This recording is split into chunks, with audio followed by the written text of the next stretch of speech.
My name is Father Fuad Saba. I'm the Dean of St. George Antiochian Orthodox Cathedral in Coral Gables. How are you, Father? I'm Thank just going to ask you a few questions about Christianity Yes, in please. Syria. What do you think about Christianity in Syria at the moment? Well, Christianity in Syria, there are approximately 2 million Christians in Syria. Well, at least there were 2 million Christians before the civil war began approximately 5 years ago. And now there are less than half of that in a country of about 20 million people. Uh, well, Christianity in Syria has been there for uh, really since the beginning and inception of Christianity, uh, from the earliest days.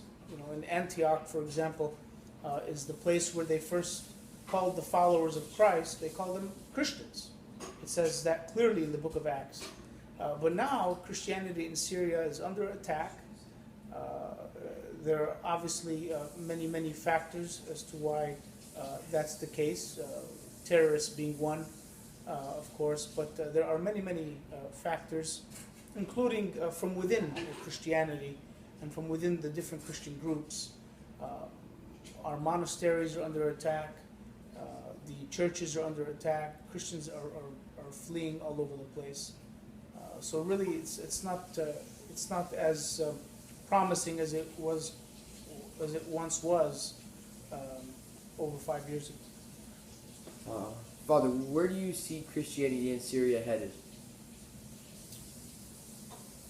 Well, if things don't improve, if the situation is not uh, remedied, meaning that peace goes back to Syria and the terrorists are isolated or somewhat dealt with properly, then Christianity is going to continue to have an uphill battle uh, in Syria.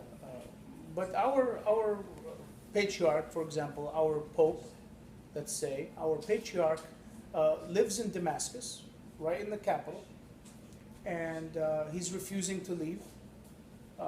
The bishops and the priests all have been living there, and two of our bishops were kidnapped almost 3 years ago.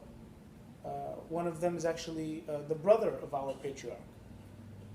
And the way that it's going now, if the situation is not remedied, then I'm afraid that we are going to just have history repeat itself, in the sense, the age of martyrdom, under the Roman Empire, all the different persecutions and attacks that took place hundreds of years ago in the early centuries, and different periods of persecution also took place throughout history.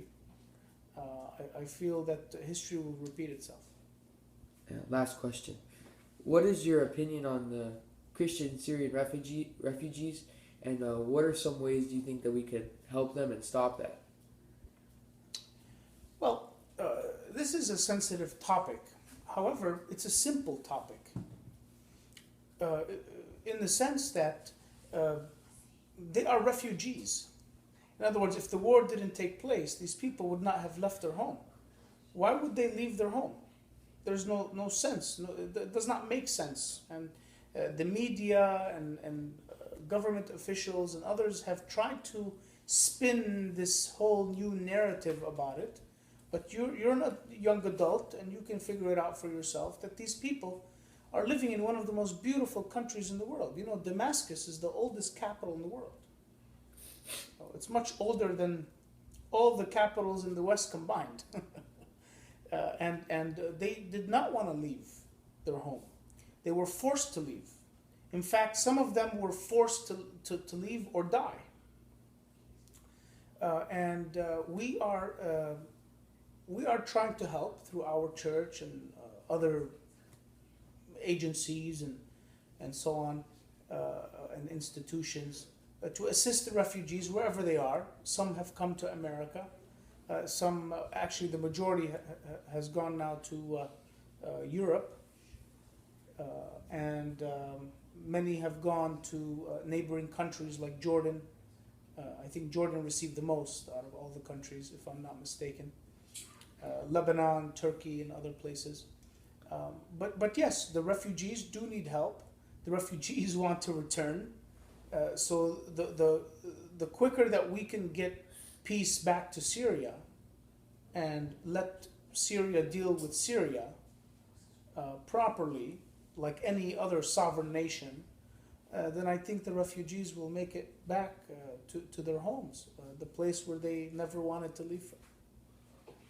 Thank you, Father. You're welcome.